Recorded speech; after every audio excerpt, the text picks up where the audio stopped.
30 previews en 30 jours. Yes sir. Bim bam, preview numéro 16. Nous sommes dans la deuxième moitié des previews. Ah oui. Eh oui, les Warriors sont dans la bonne moitié des previews. What up Dub Nation? Exactement. On est à Golden State, à San Francisco. Dans l'état doré. Tout à fait. Je sais plus c'était quoi l'indice. Bouge pas, je reprends moi-même, je m'en souviens plus. Ah si. Le premier montre l'admiration. Goal. Le deuxième se mange. Den. Et le troisième brille. State. Warrior. Warrior. Eh ouais. Oh ça va, tranquille. Ça va. Tranquillou bilou. Si vous voulez d'autres indices de ce type de qualité, bien rendez-vous à la fin de la vidéo. Ce qui est sûr, c'est qu'avant ça, on va devoir parler de nos Warriors. On espère que vous allez bien. Dans la semaine qui démarre, 30 previews en 30 jours, la série préférée de votre joueur préféré, sur votre chaîne YouTube préférée. Vous êtes bien en octobre, tout le monde est bien installé. On a mis dans le rétro certaines franchises. Et comme d'habitude, on va respecter le line-up habituel. Vous le savez, on va faire les mêmes sections, comme d'hab, plein de choses à devoir discuter sur la franchise de Golden State. Je sais que toute la Dub Nation et les fans français de Golden State sont présents, de Chef Curry et de compagnie. On a en plus un marché de l'été qu'on a pu remplir et qu'on a très hâte de discuter avec vous, parce que pendant quelques temps, là, on était en mode « Ah, le marché de l'été J'avoue, il y a eu toute une période, même au début des previews, là, on était là genre qu'est-ce qu'ils font, comment ça se passe, mais on va en parler, effectivement. On va parler de tout ça. Avant que vous démarriez quoi que ce soit, je vous rappelle que le grand jeu des experts est ouvert, mesdames et messieurs. Oui. Ça veut dire que vous prenez là, juste, écoutez-moi bien, vous prenez 1 minute. Allez, 1 minute 30. Dans le premier commentaire, vous y allez, il y a le grand jeu des experts qui est ouvert avec Trash Talk et Parents Sport In, c'est très très simple. On vous pose quelques questions. Qui va être le MVP cette saison? Le défenseur de l'année? Qui sera, par exemple, le premier de sa conférence et le dernier? Ouais. Vous montrez votre expertise, vous remplissez votre formulaire et ensuite, on verra à la fin de la saison qui aura raison. Très bien. C'est un grand classique. Ouais, ça me paraît propre. Tu l'as fait, tu vas le faire? Ouais, bien sûr. Bah, pour l'instant, moi, je vais le faire un peu en mode dernière minute pour pas dévoiler aux gens l'avenir trop vite. C'est ça. Attendez que Alex ait balancé le sien, après vous le faire. Non mais en vrai ça vous prend très peu de temps et en plus il y a 300 € offerts sur le NBA Store pour le ou la, en plus du respect de toute la commu, puisqu'on a des gens qui envoient parfois des très très beaux formulaires. Hein, faut deviner, ouais, faut mettre le MVP, ouais. Il y a le MVP, il y a le défenseur de l'année, il y a Rookie de l'année, je crois. Cette saison, non, c'est pas le moment d'en parler. Si, moi je joue à qui toi cette saison? Être MVP? Je pense que ça va être pour on est de retour avec le gros Serbe. Ah oui. Je pense qu'on y retourne. J'avoue. Bah, il sera candidat, a priori. Normalement, il devrait... S'il joue 70 matchs, il sera candidat. Voilà.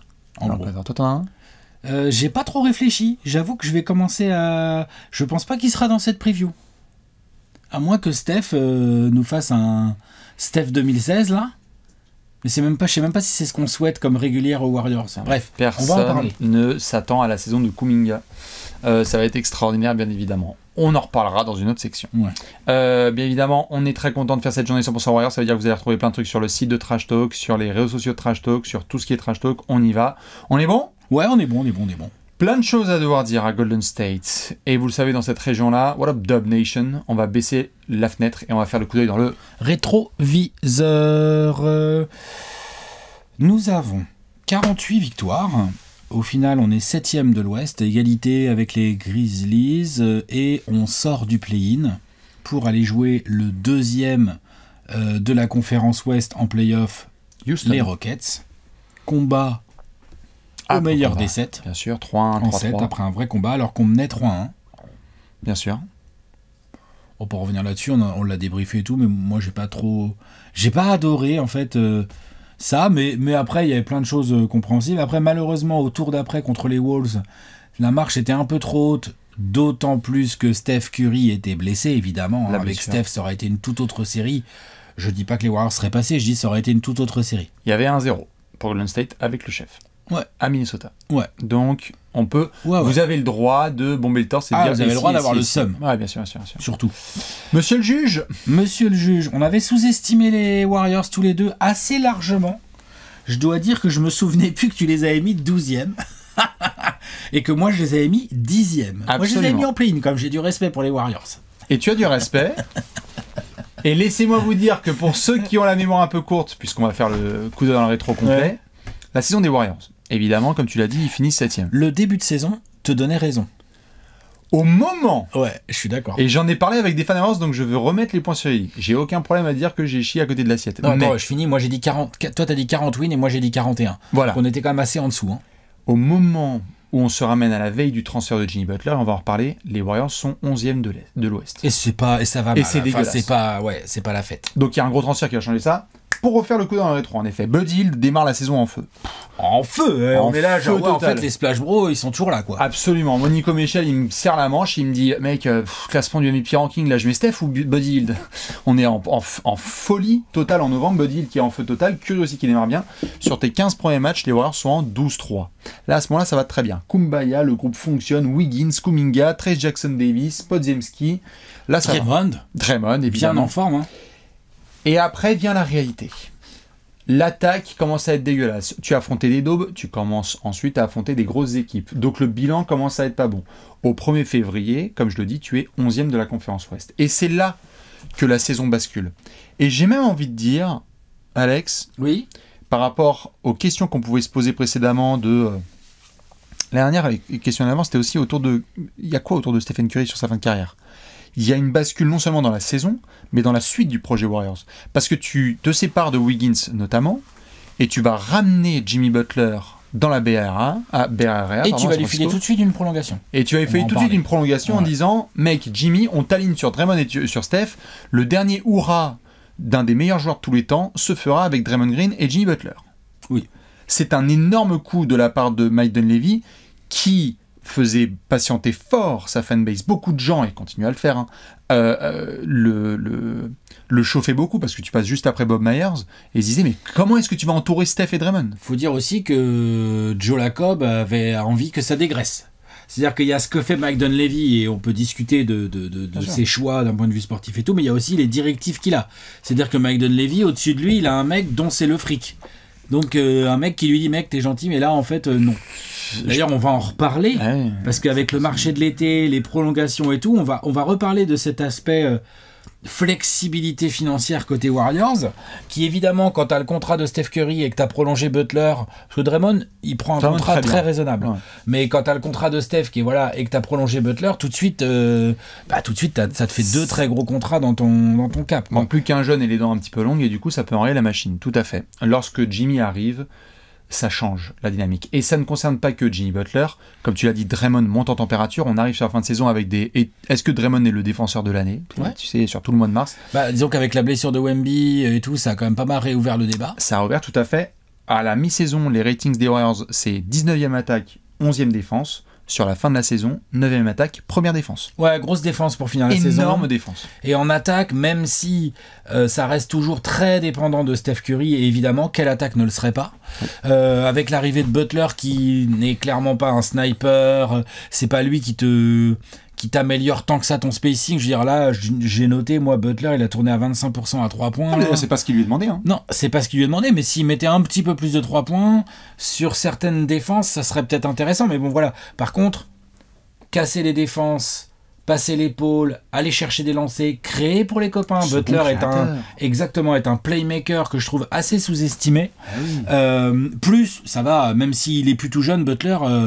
c'est toujours pas un point faible en défense. Tu vois, genre, c'est pas le joueur que tu cibles. Genre, ISO sur Butler, le mec qui a ballon va faire.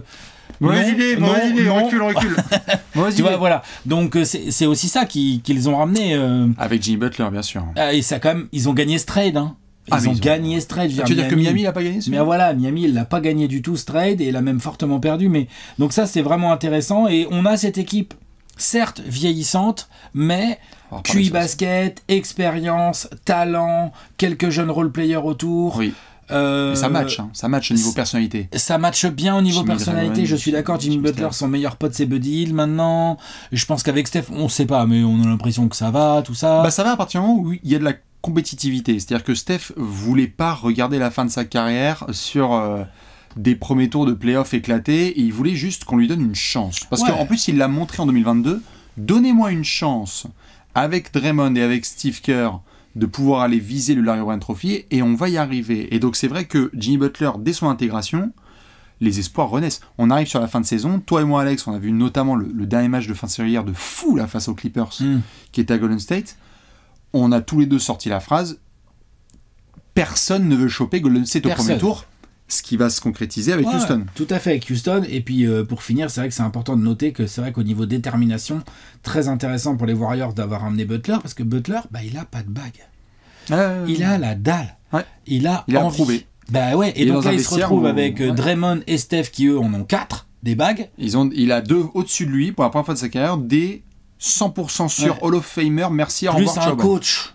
Combien il a de bagues, Steve Kerr? 13. C'est ça, hein, c'est un délire le nombre de bagues qu'il a, Steve Kerr. Donc voilà.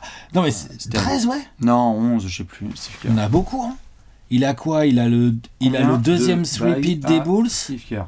Il a les Spurs. Il en a combien avec les Spurs? 3? Il a remporté 5 titres en tant que joueur et 4 titres en tant qu'entraîneur. Ah, 5. Il en a 9. Il en a 2 avec les Bulls. Voilà. Non, 3 avec les Bulls, 2 avec les Spurs. Oui, et et 4 4 en tant avec qu'entraîneur. le Il a 9 bagues. Steve Kerr. Tout va bien. Non mais il faut quand même le dire. Bien quoi. sûr.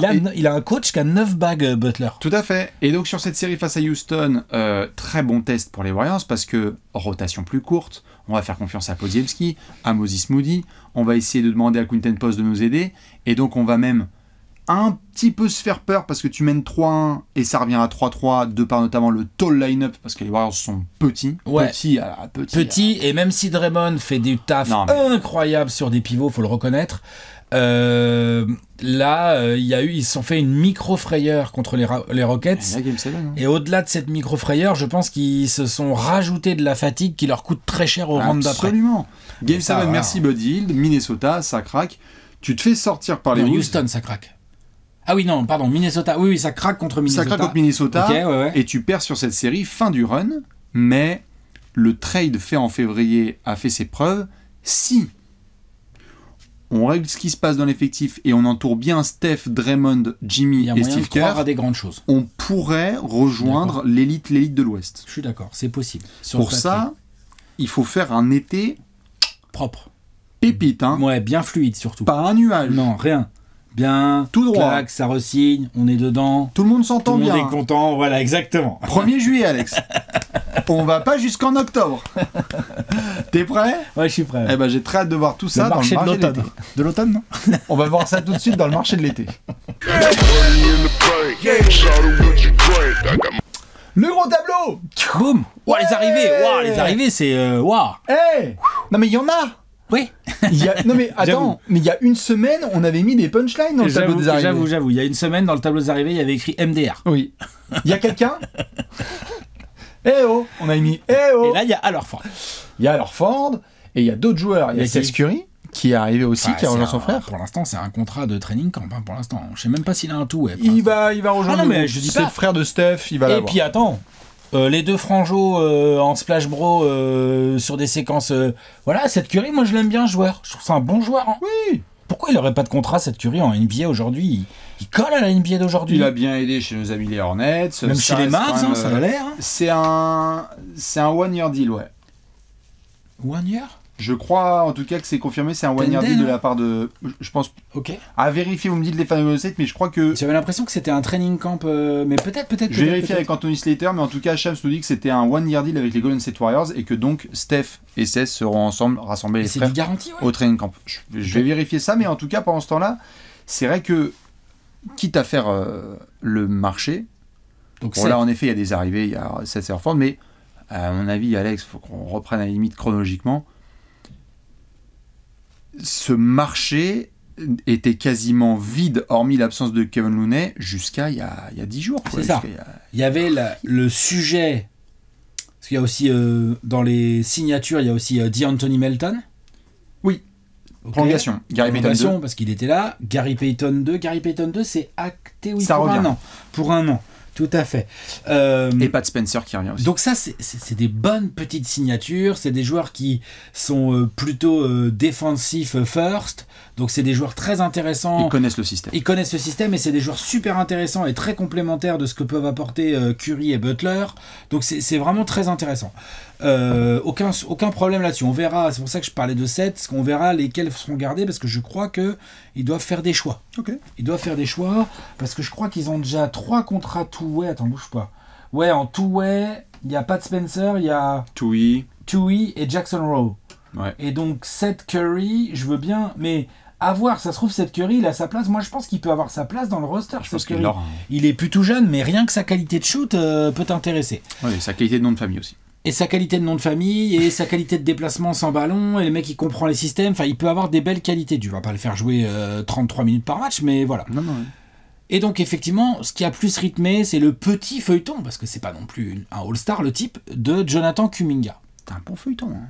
Oui, non mais c'est un bon feuilleton à l'échelle de Golden State. Oui. À l'échelle de la NBA, j'avoue, moi par exemple, j'étais pas là en train de me demander c'en est où. De temps en temps, quand l'info sortait, j'étais plus en train de dire oui, c'est vrai que c'est toujours pas signé ce truc-là. Tu vois, j'étais plus comme ça, moi, pas toi. Si, en fait, je suis d'accord. On n'est pas en train non plus de marier un multi-star, mais ce qui pouvait être un été calme, sans trop de problèmes, avec vraiment une bonne continuité, s'est transformé aussi en moment d'impatience. Et je trouve que le Media Day, notamment des Warriors, a beaucoup aidé en ce sens, c'est que les micros ont été posés devant les joueurs et devant Steve Kerr, et que Draymond, Steph et j'allais dire Clay, je suis désolé, mais c'est le réflexe, Draymond, Steph et Jimmy ont eu les bons propos, c'est-à-dire qu'ils ont dit, ça va être géré, Kuminga, quand il va revenir, s'il fait le boulot, personne ne se souviendra de ces histoires de négociations, et tout ira bien. Sauf que ça a mis du temps, et ça a mis du temps sur une réalité qui, je pense, doit être mise sur la table tout de suite, c'est que Jonathan Kuminga a du talent, je pense que ça c'est indéniable, on a vu qu'il avait des flashs. Le problème c'est que lui, il se sent misérable à Golden State. Non seulement il n'a pas les responsabilités qu'il aimerait avoir, non seulement il ne fit pas trop avec le plan de jeu de Steve Kerr, mais en plus Steve Kerr publiquement, que ce soit par le passé, c'est pas un secret que Steve Kerr et Kuminga sont pas sur la même longueur d'onde. Steve Kerr publiquement a bien soutenu le fait que Kuminga rentrait difficilement dans les plans de jeu de Golden State. Je suis d'accord. Donc, il y a un mec qui est pas bien dans l'effectif. Comment tu expliques dans ce cas qu'au final, il l'est quand même prolongé pour 2 ans? Parce que, déjà, techniquement, c'est une année garantie avec une team option. Oui, tout à fait. C'est 2 ans très important, parce que pour ceux qui suivaient le dossier, l'idée c'est que Kuminga voulait que la deuxième année soit une player option. En gros, j'aimerais avoir du contrôle parce que vous commencez à me saouler. L'équipe a dit non. L'équipe a dit non et est restée attachée à sa team option. Ils avaient même proposé 2 ans plus une team option et Kuminga a dit non, je vais prendre 1 an plus une team option parce que ça lui permet potentiellement, si l'équipe ne veut plus l'avoir, de changer d'air cet été. Enfin, ça permet surtout aux Warriors de garder un bel asset qui a un contrat assez gros pour éventuellement monter un trade. Absolument. Donc Golden State ne voulait pas qu'il se barre contre rien du tout. Il voulait pas qu'il ait la qualifying offer et que potentiellement il soit libre. Donc ils lui ont dit on te file quand même une belle grosse année contractuelle où il va se faire quelques millions de dollars. Wow. C'est bien, tu vois. Je sais plus, on est à 48 millions sur 2 ans et la deuxième est une option. 23 et 25. C'est ça. 23 cette année garantie et 25 en team option l'an prochain. Tout à fait. Mais Kuminga, techniquement, peut être transféré à partir du 15 janvier et il faut retenir cette date parce que lui ne se sent pas bien à Golden State. On va faire la partie 5 majeure. Je crois pas que suite à cette prolongation, les plans de Steve Kerr vont changer en intégrant Kuminga. Non, d'ailleurs, c'est presque dommage, on va en reparler. C'est ça. Moi, ce qui m'a un peu surpris et qui montre aussi à quel point le marché était un peu bouché cet été et à quel point aussi un mec comme Kuminga, malgré tout son talent et son potentiel, n'a pas tant séduit que ça la NBA, c'est que j'ai pas l'impression qu'il y avait des masses d'offres. Il y avait des Kings un peu d'intéressés. Et toi? Et il y avait les Suns. Sauf que les Suns... Royce O'Neal. C'était Royce O'Neal. Plus du pic. Et surtout, les Suns, de ce que j'ai compris, ça voulait pas mettre plus de 20 millions la saison à Kuminga. Pas du tout, tout à fait. Ou 18 même. Tout à fait. Et donc, les Kings, Kuminga, gna. Bon, tout à fait. Et les Kings, c'était Malik Monk dans le package qui a été refusé par les Warriors. Qui a été refusé par les Warriors, donc je sais pas si les Kings étaient prêts à payer ce salaire-là à Kuminga, ça je sais pas. Je sais pas si les Kings... Ce que je sais, c'est que les Suns, ils avaient l'air moyennement chauds. Tout à fait. Je sais pas si les Kings suivent de ce que vous voulez, c'est aussi une phrase qu'on peut prononcer depuis quelques temps. Mais donc, Kuminga est dans la case des extensions, mais à la différence de tous les gars qu'on a fait, Alex, dans les 30 premiers 30 jours où il prolonge, c'est souvent synonyme de bonne entente, continuité, etc. Faut pas se mentir, l'avenir de Kuminga n'est absolument pas avec ton maillot. Il ne portera pas ce maillot plus de 18 mois. Mais même plus de 6 mois, je serais très étonné. Non. Il aura une longévité à la Sprewell aux Warriors. Absolument. Mais oui, non, c'est clair. A priori, après, on peut toujours avoir des surprises. Mais en fait, quand ça met autant de temps à se décanter et que ça se décante pas vraiment, en fait. Là, j'appelle pas ça une affaire qui se décante. J'appelle ça une affaire où ça commençait à puer pour Kuminga et pour les Warriors. Donc, ils se sont dit, bon... on s'aime pas, mais on n'a pas les moyens trop de faire autrement, donc on va quand même s'entendre sur une espèce de deal un peu... Bah c'est vraiment, c'est ça. C'est vraiment le même, tu sais, Thomas Njijol là qui serre la main en mode genre... Ouais, après tu t'en vas en courant. C'est moite-moite. On dit quand même au revoir à une légende absolue, Kevin Looney. Kevin Looney, légende absolue. À Golden State, légende. Oui. Voilà. Pour le restant de ses jours, Kevin Looney, il peut rentrer dans le stade. Soldat des titres. Hein. Et il va soldat des titres. Stand ovation. Tu vois, de plusieurs. Il est là dès le premier titre. Il est là, Kevin. Non, mais, il est là en 2015. Lui aussi, pareil. Il a je sais pas combien de bagues. Il a 4 bagues, hein, du coup. S'il est là en 2015, il a 4 bagues. Je vais te dire ça. Vas-y, vérifie qu'il est là en 2015. J'aurais dit 2017-18, mais ça se trouve, il a 4 titres. Il a 3 titres. Non, il est pas là en 2015, c'est ça. Ok. Très bien. Kevin Looney, soldat. Au revoir Kevin Looney quand même, qui va faire un retour avec les Pélicans où il y aura standing ovation. Hein. Parce que dans le genre Warrior, c'est-à-dire soldat, qui a posé des écrans, Moses Maloney, où toi et moi on était à la gare, je sais plus où est-ce qu'on est en syndicat, et tu m'as dit putain t'as vu, il a pris 25 rebonds dont 17 offensifs, là c'était un ouf. Et d'ailleurs, et on va en parler tout de suite bientôt dans la rubrique précédente, dans la rubrique suivante, pardon, mais Al Horford, bonne petite pioche, 12 millions, 2 ans, player option. Oui, il a bien négocié parce qu'il savait que c'était c'était la cible numéro 1. Il a la pair option à la France, quasi sûr. Là, moi, dans Spotrac, j'en ai qu'une saison, mais je suis quasiment sûr qu'il y en a 2. C'est un multi-year contract. Ouais. Comment c'est un 2 ans. Alors, il a 39 ans, Ford, et il commence à les faire hein, sur le terrain, mais il apportera pas autant de puissance physique au rebond, notamment rebond offensif que Looney, ça c'est sûr, mais QI basket, capacité à mettre des tirs à 3 points, intelligence défensive où tu te dis à côté de Draymond, alors ça sera pas très vertical comme défense, par contre qu'est-ce que ça va être chiant à prendre, parce que ça va être malin et tout, donc j'aime bien cette arrivée perso. Alors, il fallait dans la raquette, là, c'était obligatoire. Hein. Il fallait encore un joueur qui quitte Boston, ça on en reparlera dans la preview des Celtics, hein, parce que là ça barre, mais en effet, Al Horford va très très bien fit dans ce système-là, joueur hyper collectif qui a pas besoin de briller individuellement, ça va le faire. Par contre, en effet, on va reparler de ce sujet parce que ça a été une des premières punchlines qui a suivi Golden State depuis quelques jours là quand il y a les signatures. Al Horford 39 ans, Steph 37, Draymond 36, Jimmy 37, Seth Curry 35, Bud Hill 32. Ça picote. Si en plus de ça, il y a les Clippers qui sont vieux comme ça, on n'a pas encore fait leur preview, on la fera, mais ils sont vieux aussi les Clippers. Ils sont très très vieux, tout à fait. Ils sont peut-être plus deep, on va en reparler. Tout à fait, mais heureusement qu'il y a des gars comme peut-être Podz ou Moody ou Trey Jackson Davis qui rabaissent un peu le truc, parce que Kuminga qui pouvait servir de ailier jeune athlétique qui aide un petit peu, bah, il est techniquement là, mais est-ce que toi et moi on est capable de serrer la main et se dire le 30 mars, Kuminga il est encore aux Warriors, peut-être que ça... Déjà, est-ce que toi et moi on est capable de savoir si Steve Kerr va l'utiliser et si oui, comment? Je propose qu'on aille voir dans son bureau, non? Tu veux? Allez, on est bon sur le marché de l'été? J'ai l'impression, non? On a été complet, oui. Voilà, oui, je rajoutais juste un élément. Pas d'extension de contrat pour Steve Kerr. À surveiller. Non, il en a parlé lui-même. C'est à surveiller. L'autre truc qui est à surveiller, c'est qu'avec la signature de Horford, plus Kuminga, plus je crois c'est Melton aussi qui a mis une petite année, les Warriors vont retabasser le premier éperon et vont être vraiment comme ça, là, nez droit dans les yeux avec le second éperon. Donc en termes de flexibilité, c'est sûr que, par exemple, s'il y a un trade de Kuminga, je serais très curieux de voir quelles sont les pièces qu'ils obtiennent en échange et comment ils les gèrent. Ça va être compliqué, ouais, tout à fait. En tout cas, Joe Lacob l'a dit, s'il faut retourner dans les tags parce qu'on peut gagner le titre, s'il retourne projet tags, c'est qu'il doit considérer qu'il peut gagner le titre. Oui, bah écoute, s'ils considèrent qu'ils peuvent gagner le titre avec cet effectif, ok. Bah non, bah toi tu penses qu'ils peuvent gagner le titre avec cet effectif? Je réserverai ça dans une autre section. Ok. Tu voulais qu'on aille voir Steve Kerr? Ouais, on y va. Et bah allez, c'est parti, on va regarder ça tout de suite dans le 5 majeur.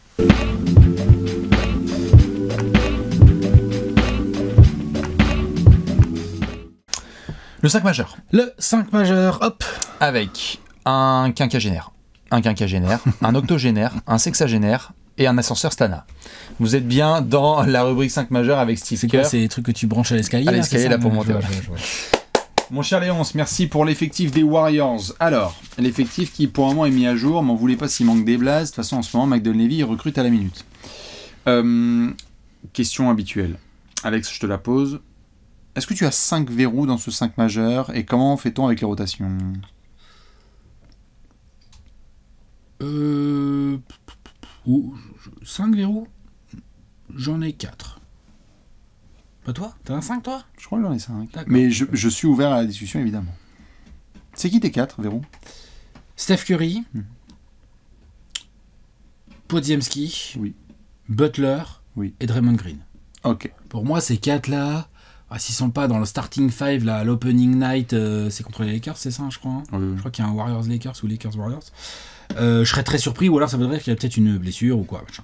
Mais Curry, est-ce que j'ai besoin d'expliquer pourquoi Curry doit être titulaire? Si j'ai besoin d'expliquer pourquoi Curry doit être titulaire... Bienvenue sur la chaîne de Trash Talk. Vous avez 2500 vidéos à vous bouffer, allez-y, n'hésitez pas. Podziemski, parce que je pense qu'il est très complémentaire de Curry, il est athlétique, il est jeune, il a un vrai shoot, il peut défendre, il peut faire beaucoup de choses, il peut un peu porter la balle, enfin, je le trouve bien là entre Curry et Butler. Surtout Butler, pareil, si j'ai besoin d'expliquer pourquoi Butler doit être titulaire, voilà. Draymond Green, la question elle est là, Draymond Green il est titulaire, mais est-ce qu'il est titulaire et tu as un ailier en plus, genre Moody ou un truc comme ça? Ou est-ce que Draymond Green il est titulaire à son poste naturel, le poste 4, et que Horford est titulaire? Ou non, c'est Horford le titulaire. S'il y a un titulaire au pivot, c'est Horford. Moi j'en ai 5 et j'ai Horford en titu. Je pense que notamment dans le registre de jeu que veulent avoir les Warriors, ces lignes de pénétration qu'ils veulent créer avec Butler et avec Pods, ça fait que tu as envie quand même... Même avec Curry. Hein. Même avec Curry, évidemment, tu as envie d'avoir Horford qui peut stretch. Vraiment, intérieur qui peut stretch. Parce que merci Quinten Post d'avoir rendu ce service-là, mais alors Horford, il a un Quinten Post par phalange. Et ça t'évite d'être trop petit. Parce que sinon, l'autre option, c'est de mettre du Moody ou des gars comme ça qui peuvent te mettre éventuellement des 3 points. Qu'est-ce que c'est petit? Mais c'est petit. Je suis d'accord. Tu ne veux... Il n'y a personne à plus de 2 mètres quasiment là-dedans, si. Draymond, il fait quelle taille? Draymond, il fait 2. Butler aussi. Et alors Ford, il fait plus de 2 mètres. Ah non, je te parle quand il n'y a pas Horford. Hein. Pardon, excuse-moi. Ah oui, ouais, ils sont tous 6'7", 6'6". Hein. C'est 2 mètres, 2 mètres 0. Hein. C'est pas des 6'7", 6'9" non plus. Hein. C'est pas genre... Et puis il y a des faux là-dedans. Hein. Genre Moses Moody, il fait pas 6'9". Hein. Moses Moody 6'9"? Non, il est pas 6'9". Il fait genre 6'7", quoi, max. Ah oui, voilà, c'est ça. Ouais, vraiment, ça reste un effectif un peu petit. Je regarde sur Basketball Référence la taille de Moody il nous annonce... Waouh, il nous annonce carrément 6'5", là. Bon, c'est peut-être un peu petit quand même, ça. Tu vois 6'5", c'est 1m95, 16. Hein. Ouais. Je serais pas étonné. Ah ouais? Ouais. Mais les centimètres, la taille, ça compte en NBA quand même. Hein. Tout à fait. Ça veut dire quand même que tu as un gars en sortie de banc que tu ne veux pas titulariser parce qu'il est génial en sortie de banc, c'est Buddy Hield. Tu as ton 6e homme de l'année. Ton gars là, ton catch fire en sortie de banc. Parce que tu es très content que Podziemski soit avec les darons et puis cet accompagnement dans la main et que Buddy Hield, il est feu à volonté, vas-y, envoie. Tu auras Moses Moody en sortie de banc. Tu auras des minutes à partager entre Trayce Jackson-Davis, grand athlétique, et Quinten Post, capable défensivement et surtout de shoot à 3 points. C'est pas non plus un Trayce Jackson-Davis, il est athlétique, mais il est pas si grand. Non, tout à fait. Mais c'est l'Empire State Building dans cet effectif. Voilà. Non, mais ce que je veux dire, c'est qu'il passe pour un géant. C'est un peu comme Horford, quoi. C'est un 2 m 05, 6, 8, quoi. Tout à fait. Mais c'est pas du 2-10. Hein. Tout à fait. Mais s'il y a Wemby qui est en ville, c'est pour Trayce. Ou potentiellement Quinten Post, mais sinon, c'est compliqué. Voilà, mais c'est ça, quoi. Oui. Melton et Payton pour aider donc sur le backcourt. Ça c'est bien, hein. C'est des mecs défensifs qui dans les bons soirs peuvent te faire tomber les 3 points, ça va se battre et tout, j'aime bien. Tout à fait, en touchant du bois pour que Melton fasse une saison complète, ce qui est plus ou moins équivalent à un titre des Kings, mais parce que quand il joue c'est très très fort défensivement. Il se blesse pas mal, j'avoue. Et son dos là, c'est depuis les Sixers c'est compliqué, et JP2 qui connaît tout, donc l'expérience pas de problème.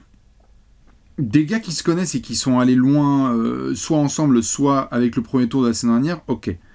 On n'a pas tant que ça réglé cette histoire de taille à Golden State. Genre là, quand tu vas affronter certains big line-up, tu affrontes le Thunder de Holmgren et Hartenstein, tu vas comprendre. Il y a plein d'équipes reloues. Même quand tu joues Jokic, en fait, c'est relou. Même quand tu joues les Clippers, là, avec Zubac, enfin, tu vois, c'est relou. Mais ce que je veux dire, c'est que non seulement tu n'as pas réglé le problème de taille, mais tu n'as pas tellement réglé le problème athlétique non plus. Genre, Butler est athlétique, faut pas exagérer, mais il a, comme disait Bastien, voilà, il est plus vieux que Bastien. Oui. C'est pas un très bon signe. Et non, ça commence à être de moins en moins bon signe, on va dire. Trash Talk commence à prendre de l'âge. Voilà, Melton eût été athlétique, pour un garde, voilà. Oui. Je dirais un peu la même chose pour Gary Payton. Il est un peu moins athlétique. D'athlète, mais il prend de l'âge aussi. Voilà, et donc c'est un sujet. Il y a la taille et il y a le côté athlétique. Et donc, Kerr n'a pas le choix, il va devoir travailler ses 5 majeurs, parce que même si tu mets ses rotations, parce que même si tu mets Horford titulaire, aujourd'hui, Horford, si on est raisonnable, c'est quoi les minutes d'Horford aujourd'hui en NBA? C'est que tu peux pas. Il a été champion en tant que backup intérieur. Ses vraies minutes, c'est quoi aujourd'hui? C'est 26 23 très très bonnes. Donc c'est la moitié du match seulement. Donc c'est quoi l'autre moitié du match? Draymond en 5. Oui, mais donc c'est avec qui tu l'associes? Qu'est-ce que tu lui mets pour l'aider? Parce que sinon Draymond, je rappelle que Draymond Green, la saison dernière 68 matchs, la saison d'avant 55, juste avant 73, encore avant 46, il y a eu un 43. Enfin, Draymond Green est un joueur qui se fait quelques petites blessures à droite à gauche, et voilà. Et avec l'âge, avoir des angles pour le ménager un peu. Même chose pour Steph, hein. Même chose pour Butler. Genre, t'as quand même qu'une seule envie à Golden State. Bien sûr que c'est d'aller en playoff, hein, évidemment. Et d'être compétitif. Mais pour être compétitif en playoff, on l'a vu l'année dernière, il va falloir que tes 3 briscards soient 100% ou au moins sur le terrain. Quoi. Quand Steph peut pas être sur le terrain, bâton attaque. Et si Draymond peut pas être sur le terrain, bah je veux bien voir la défense aussi, tu vois. Tout pareil, même si Horford et Butler. Bah en fait l'avantage c'est que avec l'arrivée de Jimmy l'année dernière, on a eu pour la première fois en très très longtemps le sentiment que Steph pouvait aller sur le banc sans que ça devienne un désastre. Sur le banc oui, mais pas être absent. Absent. Sur le banc oui. Face à certaines match-ups de saison régulière. Voilà. Mais il va falloir peut-être le manager un peu. Absolument. Mais quand le Jazz, c'est cadeau, ou les Hornets sont peut-être en ville, et que tu dis, Steph, repose-toi, on va faire Jimmy, mode Miami 2021, balle en main et 35 minutes de jeu, il va le faire. Avec des shooters autour et tout, et une défense solide, ça va grave faire le taf. Mais donc ça veut dire anticiper et gérer les minutes, les matchs d'un Steph ou d'un Draymond. Oui. Ou même d'un Butler. Butler, la régulière, ces dernières années, il n'en a rien à battre et il y a des matchs manqués. Oui, tout à fait. Le plus gros sujet pour moi dans cette section, c'est l'éléphant dans la pièce, c'est Kuminga. C'est-à-dire que Jonathan Kuminga a donc été techniquement, contractuellement, prolongé. Oui. Il est censé être là cette saison. Oui. Je le répète, 15 janvier, il devient transférable. Oui.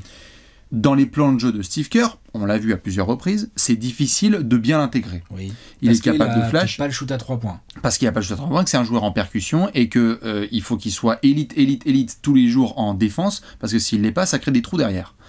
Et offensivement, oui, tu fais sortir qui, comment ça se passe, c'est un profil très particulier, ce qui fait que ça ne marche pas forcément avec lui.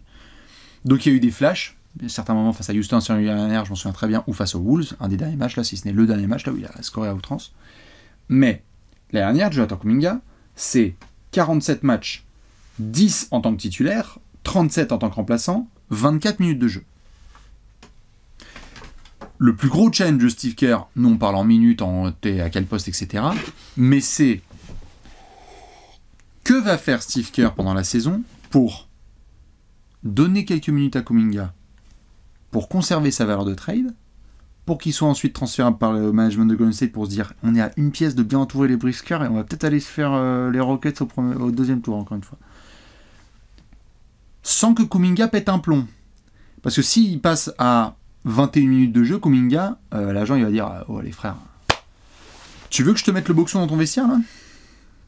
Comment il fait pour mettre le boxon Kuminga? J'ai l'impression que qu'est-ce qu'il va faire? Je joue pas. Ouais. Ça va gêner qui vraiment en fait? Ça va créer dans une saison. C'est jamais bon. Attends, je te dis pas que c'est bon. Dans une saison où tu as quand même, on va en parler après. C'est pas Butler à Miami, tu vois. Tout à fait. Mais dans une saison où tu n'as pas non plus tellement de marge d'erreur, pas de marge, je te confirme. Avoir une potentielle grenade dans le vestiaire parce que ça se passe bien, c'est relou. Mais qu'est-ce qu'ils auraient pu faire d'autre en fait, les Warriors là? En fait, je te pose la question, c'est que doit faire Steve Kerr avec Kuminga? Parce que le gars ne veut pas rester à Golden State, il faut qu'il reste une pièce transférable, et si tu mets sur le parquet, ça peut être à ton détriment. Il doit en faire le remplaçant de Draymond Green, il n'y a pas tortillé quoi. Poste 4, là, 3-4, là, athlétique qui défend. Et puis il doit prier pour qu'il progresse un minimum à 3 points quoi. Est-ce qu'il a plus de temps de jeu que l'année dernière? Je pense que oui. Kuminga, il est passé de 17 à 21 à 26 à 24 minutes jouées. Ouais, il va repasser à 26, 27, 28 même. Je pense que oui, parce que ça va être l'intérêt des Warriors aussi, quitte à ce que peut-être ça soit moins performant sur le terrain, mais à faire gaffe à Green aussi. Oui. Donc est-ce qu'il y a certains matchs où Green, tu dis... ok, tu peux t'appuyer sur Butler, mais tu vas t'appuyer sur Kuminga aussi pas mal. Oui. Est-ce que t'as pas certains matchs, comme on le disait là en référence, où t'as pas feu vert pour Kuminga et où tu lui dis, vas-y, je sais que t'as faim, là, prends tous les ballons, va nous mettre 32 points là avec 6 dunks et 3 contre-attaques. Pourquoi pas? Et essaye de voir. Pourquoi pas? Mais ça va être l'aspect défensif qui va être déterminant. Oui, mais ça va être un gros challenge pour Steve Kerr. Vraiment, je pense pas du tout que les gens qui veulent se dire « Ah, je suis rassuré, il est prolongé », c'est pas du tout terminé ce dossier. Et les Warriors, par contre, les Warriors ont vraiment un grand besoin de ces qualités athlétiques et de taille et tout. Ils en ont grand besoin. Ouais, parce que là, quand on fait l'effectif... Grand. Chérie, pour le coup, Kuminga, c'est vraiment un ailier long, qui monte, qui saute, qui peut venir aider au rebond, qui peut venir aider en protection de cercle, qui peut faire énormément de choses. Après, pour ça, faut être bien placé, faut comprendre les systèmes et tout. Donc, il y a tout un travail collectif à faire avec lui, mais il a les outils au moins, lui. Je sais pas quoi penser en termes de plafond pour cet effectif. Écoute, je te réserve ça pour mon pronostic. Et une grosse section en ça? Bah ouais, il y en a deux même. Mais il y en a une grosse d'abord, avec une Pregunta quand même, non? Allez. T'es chaud? Ouais, on y va. C'est l'heure de la question de la mort.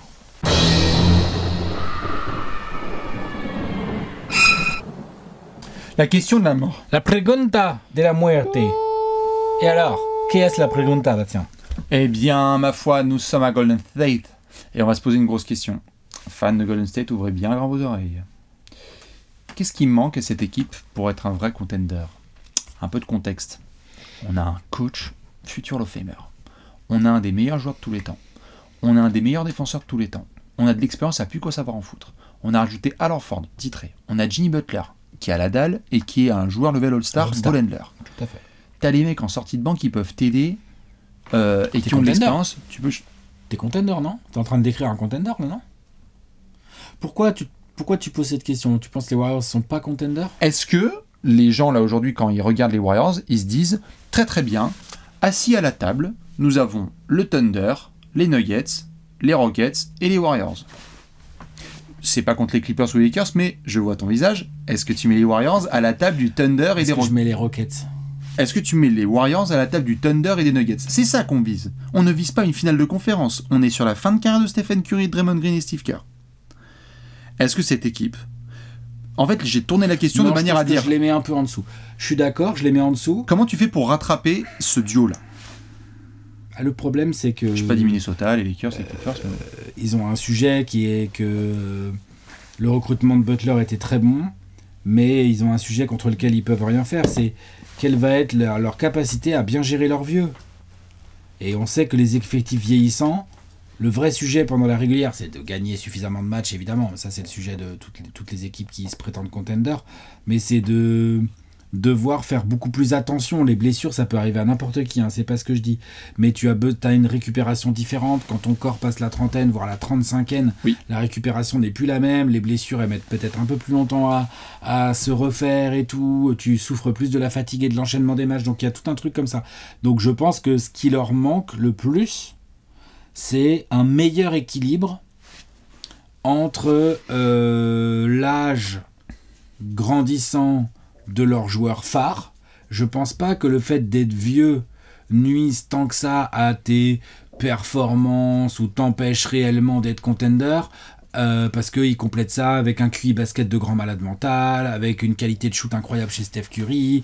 Genre, quel joueur aujourd'hui a plus de gravité encore que Steph Curry à 37 ans? Je ne sais pas. 37, 38? Personne. 38, il va avoir 38, ouais, il a 37.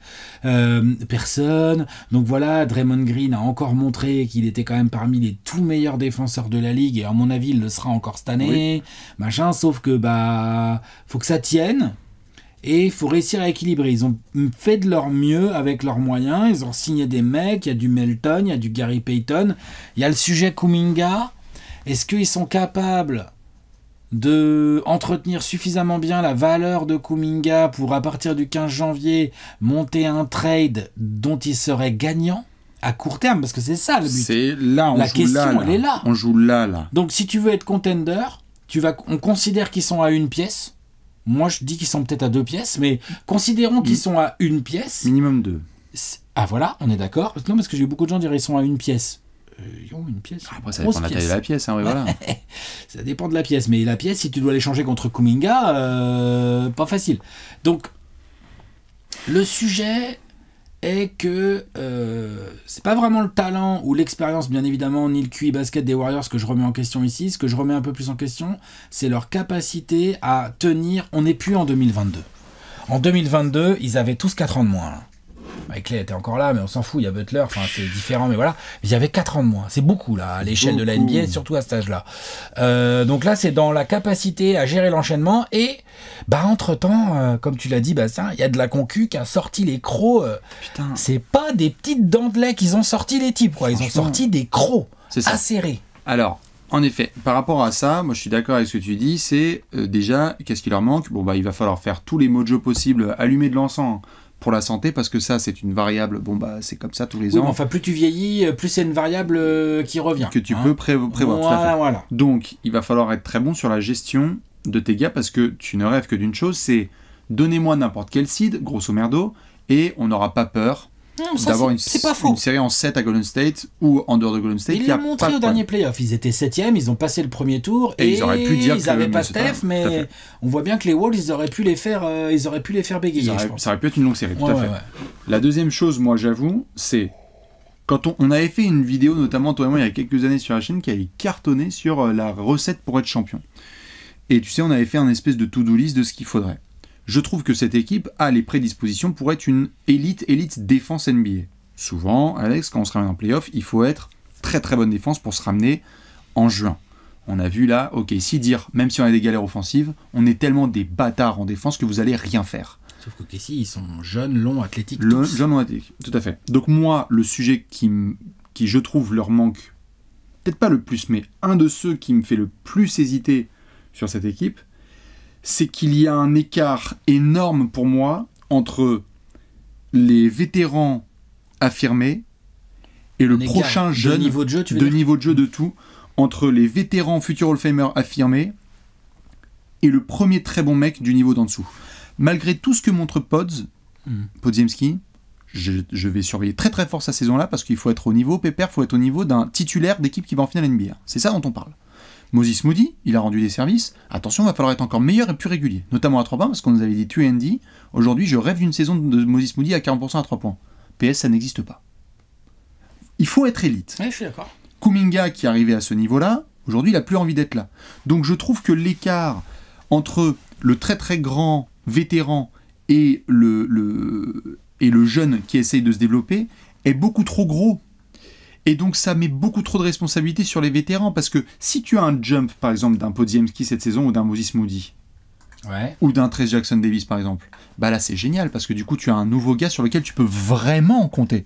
Mais quand Podziemski s'est ramené en playoff, je vais pas regarder les fans de Golden State, ils savent très bien ce qui s'est passé avec Pods en playoff. C'est très compliqué d'être un petit 2 avec qui il y a autant la lumière sur lui et à qui on demande autant de responsabilités. Donc je trouve qu'il manque aussi à cet effectif un espèce de connecteur entre les deux générations.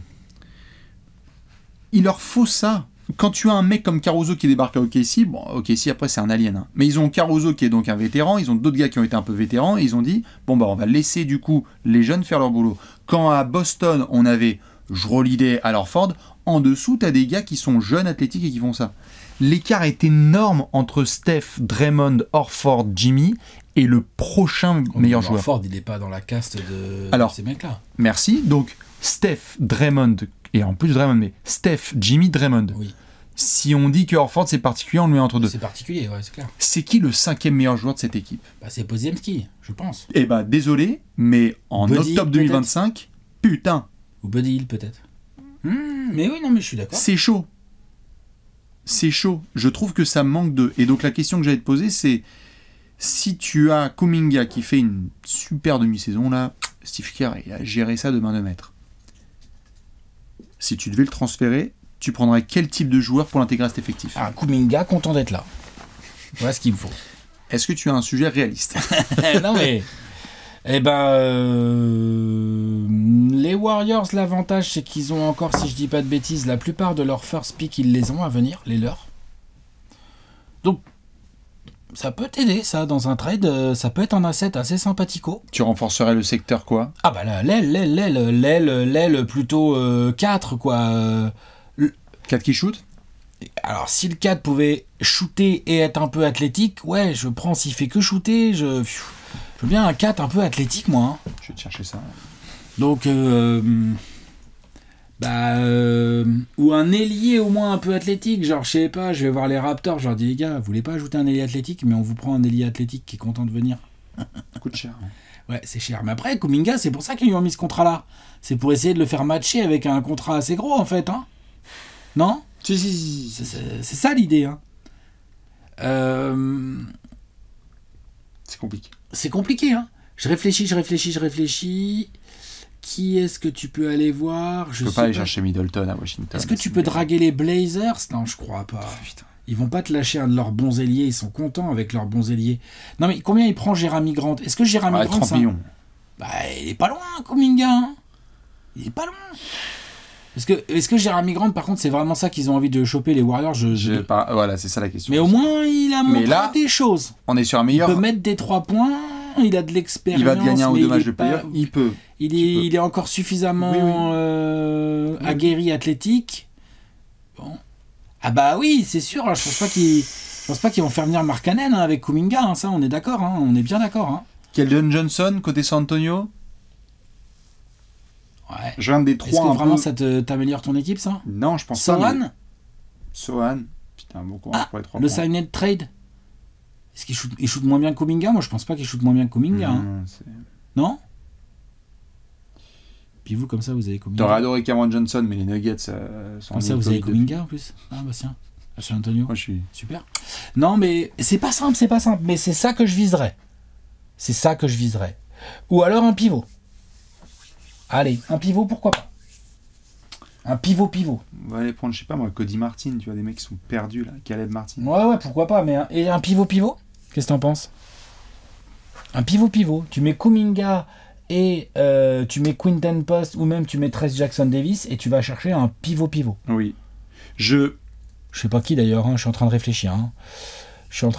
Mais un vrai pivot, un 7-footer, quoi. Je vois. Moi, j'avoue que même si en effet, parfois, ça peut être très effrayant, les big line-up, là, on a dit, ça fait chier. Il y a très très peu d'équipes qui sont aussi bien armées que Golden State en termes de on a des profils pas tout à fait pour défendre des pivots, mais regardez-nous à quel point on défend bien les pivots. Ça, je suis d'accord. Ils peuvent. Ouais. Ils peuvent sur des séries entières, tu peux. C'est la blessure tu potentielle. peux, mais ça repose fort sur Draymond. Oui. C'est l'état de santé de D'Anthony Melton. Moi, il me faut un défenseur point of attack, un mec vraiment pareil, un chien de la casse, plus jeune, meilleur. Enfin, tu vois, c'est ça dont on parle. C'est ton Cason Wallace. C'est ton Giroux. C'est ton gars vraiment. Parce que le meilleur défenseur des lignes extérieures là, de Golden State, c'est Gary Payton 2, c'est ça qu'on est en train de dire? Ouais. Bah, il est bon quand même en défense. Il est bon. Et Podziemski et Melton, ils sont quand même bons en défense. Et Melton, non, ce que je dis c'est... Podziemski aussi, moi j'aime bien, ça va. Podziemski est titulaire. Oui. Bah oui. J'adore D'Anthony Melton, je le suis depuis des années, je dis que c'est un mec ultra sous-coté, juste le problème c'est qu'il faut essayer d'atteindre la barre des 50 matchs joués, et ça c'était un enfer. Et Gary Payton 2, ni toi ni moi ne le mettons titu. En point of attack defender, il est parfait. J'aimerais bien, si je transférais Kuminga, j'aurais un autre... comme tu dis, ça peut être un 3-4, mais ça peut être aussi un 1-2 qui met ses 3 et qui sait défendre. Un vrai... Ça court pas les Russes, hein. Non, c'est compliqué. En plus, parfois, ils ont essayé avec certains profils et ça n'a pas marché. Il y a du boulot pour Mike Dunleavy. C'est pas fini. Je crois... Dites-nous, est-ce que quand vous regardez cet effectif, avec le visuel de Léonce, vous vous dites « Ah ouais, ça regarde Denver et OKC tous les jours ». Et là, on cite que Denver et OKC, mais... Il y a Minnesota, Houston, les Lakers, les Clippers... Les Mavs. Les Spurs... les Kings. Les Pélicans. Non, mais l'Ouest est un enfer aussi, mais... Voilà, à Mike Dunleavy, en tout cas, de pas juste croiser les bras là et de continuer à bosser, je serais, je pense, très choqué, Alex, si on commentait la trade deadline et qu'il n'y avait aucun move de Golden State. Vraiment, je serais... Et pourtant, il n'y a pas un entre-deux qui a été joué. Hein. Mais je serais très, très étonné. Parce que les grandes équipes font aussi des moves à la marge. Non, mais complètement. Je pense qu'avant ça, ils ont toute une demi-saison à jouer. C'est ça. Et on va voir ce que ça donne. Ouais, et on va voir ce que ça donne. Et puis on va voir notamment ce qu'il y a quand même 2-3 Gérard dans cette petite équipe. Ouh, t'es prêt? Ouais, allez, on y va. Eh ben, moi je dis, on va regarder tout ça tout de suite dans le Gérard d'or.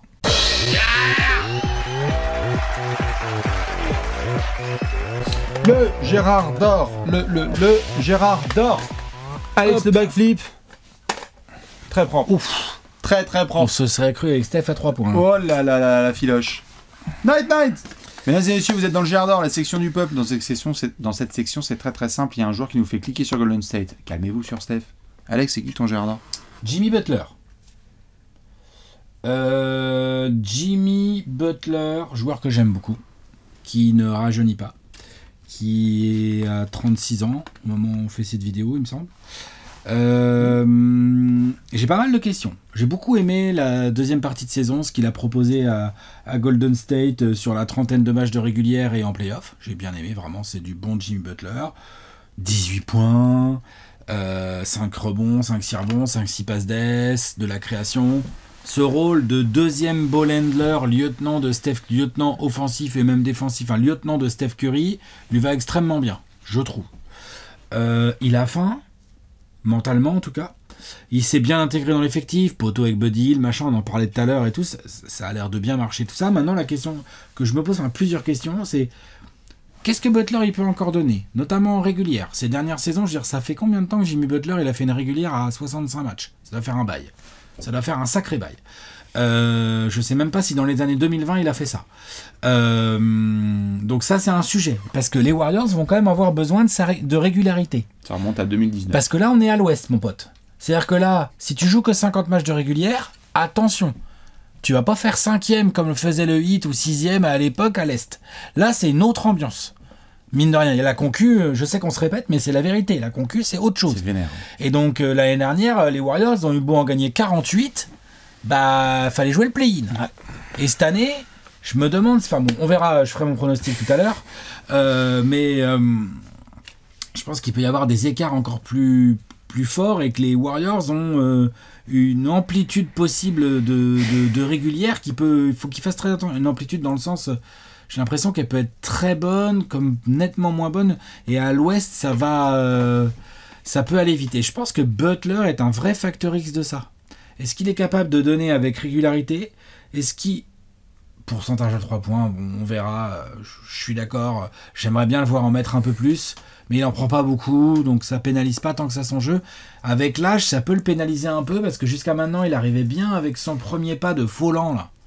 Pas si lent, en fait. Tu vois, à passer l'épaule et tout. Là, si les mecs commencent à drop fort pour l'empêcher d'avancer et qu'il met pas les shoots, ça peut le faire chier. Mais c'est Butler, il va trouver des solutions. Il va aller chercher des fautes comme un gros briscard. Il va soulager Curry. Il peut même soulager Draymond en défense. Il peut faire énormément de choses, les lignes de passe et tout. Est-ce qu'il est prêt à jouer la régulière sérieusement, Jimmy Butler, dans sa tête? C'est important, je pense que les Warriors en ont super besoin. Après, oui, il faut qu'il arrive en playoff à 100%, et là, j'ai pas d'inquiétude. Mais est-ce que, pour commencer, il est prêt à jouer la régulière à 100%? Il est prêt à... ce soir, Jimmy, désolé, c'est Steph qui se repose, en fait. La star, c'est Steph. Oui. Donc, là, tu prends le relais, mon poteau. Est-ce qu'il est prêt à ça? Ouais, je pense. Je pense aussi. Et après, physiquement, est-ce qu'il va tenir? Parce que Butler, il y a de la blessure un peu, à droite, à gauche. Donc, je pense qu'il a beaucoup de clés de la saison des Warriors. Ouais. Je suis d'accord, on se marre et tout, Big Face Coffee et tout, mais là, tu joues vraiment... Si tout va bien, tu joues le mois de mai. Parce que c'est pas du tout la même. Si t'arrives fatigou et que tu es obligé de passer par le play-in et puis qu'au premier tour de play-off, tu te prends une grosse équipe sans l'avantage du terrain, ou si tu arrives à faire mieux. C'est pas du tout la même. Ah, je suis d'accord. Pods, Brandin Podziemski, la 3e année. Il y a des jumps qui sont évidemment différents en 3e année. On attend très très fort les jumps de certains garçons. Là, c'est leur année 3, là. Wemby, Wayne Thompson, on en reparlera. Brandin Podziemski, ma foi, l'année dernière, 64 matchs, 33 en tant que titulaire. Alors super, hein. Il y a des trucs vachement intéressants de Pods, notamment au shoot à 3 points. Sa capacité un peu sneaky à faire sa propre création. Il le laisse un petit peu dans le chaos général, là. Et ça se voit, là, qu'il est à côté de Steph, notamment à l'entraînement, et qu'il est là, genre, laisse-moi voir, là, comment essayer de développer mon skills. Ma lecture de jeu, provocation de passage en force. Il a des capacités, Pods. Ça peut être une des belles pioches potentielles de draft, pick 19, pick 19 de la draft 2023. Oh là, les playoffs, la lumière, elle était bien forte, là. Ouais, après, il avait vraiment un rôle pas facile. Hein. Oui, mais j'ai une mauvaise nouvelle pour toi, le rôle... Il n'a pas trop changé. Désolé. Et sur le rôle ne va pas tellement changer. Pods, il va falloir que tu sois régulier, bon, très tôt, il a 21-22 ans, mais tu n'as pas le choix. On te donne ce registre-là de titulaire, parce que Buddy Hield s'est très bien sorti de banc, on a besoin que tu défendes, tu rentres tes 3 et que tu donnes un joueur qui produit régulièrement NBA. Et régulièrement, ça ne veut pas dire être présent sur les parquets régulièrement, ça veut dire que tu passes pas de 4 à 26 points. Oui. Tu fais 12, 13, 9, 16, 12, 13, 9, 16. Et donc, résultat, tu fais une très belle saison avec des bons pourcentages en étant régulier, on peut compter sur toi. Là, en play-off, ça a été d'une violence. Il s'est fait expose à la mort. C'est-à-dire que tu as des gros pics, un très gros match face aux Wolves, un très gros match face aux Rockets. Et puis après, il y a des moments où tu avais l'impression que c'était le pauvre cerf en plein milieu de l'autoroute, là, avec les pleins phares dans la gueule. Année 3, ça veut dire aussi année où tu vas commencer à pouvoir discuter de prolongation de contrat avec ta franchise. Et donc, à Pods aussi d'être capable de dire, bon bah en fait, nous, on a envie de construire avec toi, et c'est toi le lien. On espérait que ce soit Kuminga, le lien entre cette génération et la suivante, mais peut-être que c'est Podziemski en fait. Parce que Moses Moody, on va voir, moi j'aime beaucoup le profil, mais je sais pas si le plafond est très très haut. Et je pense que Pods, il a un bout de plafond à aller péter. Vas-y, montre que t'étais un bon choix de draft et que tu peux te prolonger sur place et que t'es la mascotte de ce groupe-là. Si Pods stagne, j'ai des très mauvaises nouvelles pour les fans des Warriors. Ça va faire un titulaire. Ils ont besoin de sa progression. Ah ouais, ils en ont besoin, mais genre plus que ce que je pense les gens imaginent. C'est fondamental. Sinon, ça va créer des gros problèmes dans la profondeur de Golden State, et donc notamment, il y a des décisions qui vont être prises. C'est que moi, je serais pas étonné qu'à la fin de la saison ou en cours, ça se trouve, le management va dire bon bah désolé, Pods il peut pas être titulaire, vu ce qu'on vise, c'est pas possible. Bon bah il y aura peut-être Pods qui va rejoindre aussi Kuminga dans des discussions, des rumeurs, ne serait-ce que des rumeurs. Ouais, tout à fait, c'est possible. Dites-nous qui est votre Gérard. Jimmy pour Alex, Podziemski pour Bibi. Oui. On a un pronostic. Oui, pronostico, bien sûr. Allez, T'es chaud? on y va. C'est l'heure du pronostic.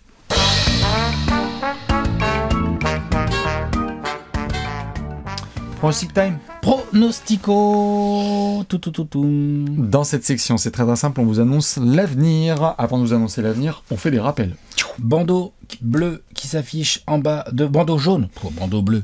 Le bandeau bleu, c'est avec la Bandeau cote. vert. Bandeau jaune. Le bandeau bleu, c'est avec la cote après.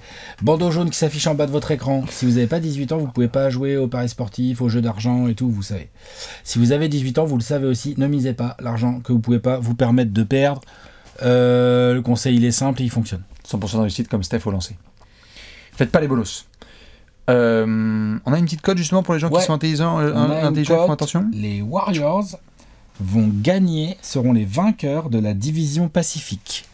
La cote, elle est à 3,85, elle est boostée à 4,6. Rappelle-nous les habitants de la division Pacifique. Elle est assez grosse puisque c'est une division assez peuplée par du lourd, notamment les Suns. Bon, ça va. Ah bah oui, je te confirme. Ah bah si les Warriors sont derrière les Suns, attention, ça va mal finir. Les Kings, si les Warriors sont derrière les... Pardon, on verra au pronostic. Lakers et Clippers. Les deux franchises de Los Angeles qui ont des ambitions et des joueurs. Donc, l'année dernière, c'était dans un mouchoir de... L'année dernière, c'était qui? C'était les Lakers, du coup. Parce qu'ils sont troisième, je crois. Troisième, les Lakers. Lakers. Les Lakers, quoi. Et les Clippers, c'était devant les Warriors aussi, l'année dernière. Ils avaient les deux Los Angeles devant eux. 3,80 qui passe à... 3,85 qui passe à 4,6. Rien. C'est pas mal. Ça se tente, mais c'est culotté. Je suis d'accord. Pas mettre la maison sur celle-là. Ah ouais, non, je suis d'accord. L'over-under, il est à combien? Il est à 47,5. Et toi? Je suis... Oh, le C'est- hater. ouais. Je connais mon Alex. Tu vas nous régaler. Pardon d'applaudir. Alex, t'es prêt? Vas-y. Ah, je sens que tu vas me régaler. Bouf, non. Allez. Objectivité, comme toujours. Toujours. T'es prêt? Vas-y, envoie. 3, 2, 1, Nico Magnon.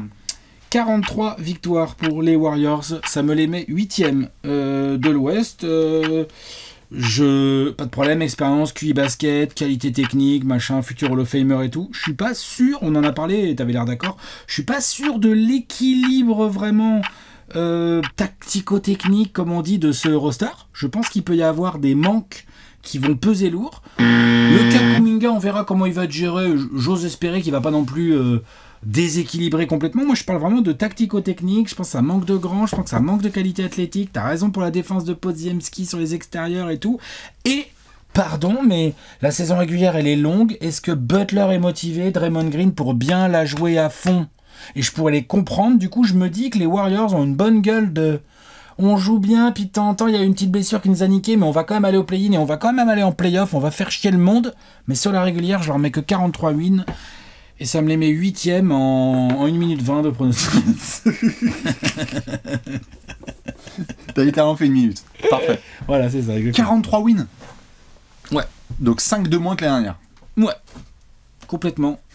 Et en fait, c'est parce que je pense que les Spurs vont être meilleurs et beaucoup plus relous. On n'a pas encore parlé des Blazers. Les Mavs. On n'a pas parlé des deux Los Angeles. On va voir combien de wins on met en haut avec Bastien. Enfin, on va voir où Bastien met les Warriors déjà, mais tout en haut, on va voir combien de wins on leur met. Mais je rappelle que l'année dernière, enfin, tu vois, genre, attention. Ah, et je parle bien, c'est un pronostic de régulière. Tout à fait. Allez, vas-y. Vas-y pour les 53 wins. Là. Justement, t'es prêt? 3, 2, 1, 48 victoires, 7ème à l'ouest, Golden State, parce que moi tu vas voir, il y a un gros paquet là-haut. Nos amis de Golden State, je pars du principe que la saison dernière, quand même, ça s'est bien passé, il y a un nucléus, il y a un gros groupe avec Steph, avec Dre, avec Jimmy, avec Pods, avec Buddy, avec Steve Kerr, ils ont l'expérience pour gagner l'équivalent de ce qui s'est passé l'année dernière. Avec les montagnes russes de blessures et voir ce qui va se passer. Même bilan, même win et même bilan, enfin même positionnement aussi, même place. Tout à fait. C'est ça l'année dernière. 48, voilà. Les questions moi que je me pose, elles sont à partir du 15 avril, dans quel état on va arriver, comment ça va se passer et avec quel effectif, le dossier Kuminga. Mais sinon, moi je pense qu'ils vont réussir à faire leurs 48 wins, que sur un malentendu, il y a peut-être des équipes aussi qui vont un peu moins bien jouer et donc ils peuvent peut-être s'éviter le play-in. T'es bien content d'avoir 2-3 jours en plus. Mais là, toi, tu les mets en play-in. Mais là, moi, je les mets en 7ème place au play-in, 48 victoires, et donc il y a un très gros écart dans mon tableau entre le 7ème et le 8ème. Tu vas voir dans le gros tableau. Puisqu'en 8ème, moi, j'ai les Grizzlies avec 41 victoires. Ah oui, c'est vrai que toi, t'as les Grizzlies derrière les Warriors. Et après, moi, j'ai un gap. Moi, ils sont devant. Non, moi, c'est plus progressif. Parce que moi, mes Grizzlies, ils sont devant les Warriors, en 7ème. Ça, moi, j'avoue, j'ai pas réussi. 45 wins. À 45. Ben, dites-nous. Avant ça, on va montrer le gros tableau. Le gros tableau avec donc Golden State et la Dub Nation qui rentrent dans le gros tableau de la conférence Ouest. Dites-nous où vous les avez. Est-ce qu'il y en a qui vont dire oh les forceurs c'est top 5 à l'Ouest, ou est-ce qu'il y en a qui vont dire oh bravo les retraités, direction le Play-in Tournament. Ce qui est sûr et certain, c'est que Golden State va finir dans le rétroviseur et que nous on aura une nouvelle franchise demain. On vous fait des gros bisous avec Léons et avec Sinator. Demain rendez-vous midi pour une nouvelle preview et je vous laisse avec un indice. L'indice c'est Herba Pizza. Herba Pizza. Ouais. À demain. Allez, bisous. ciao. Ciao.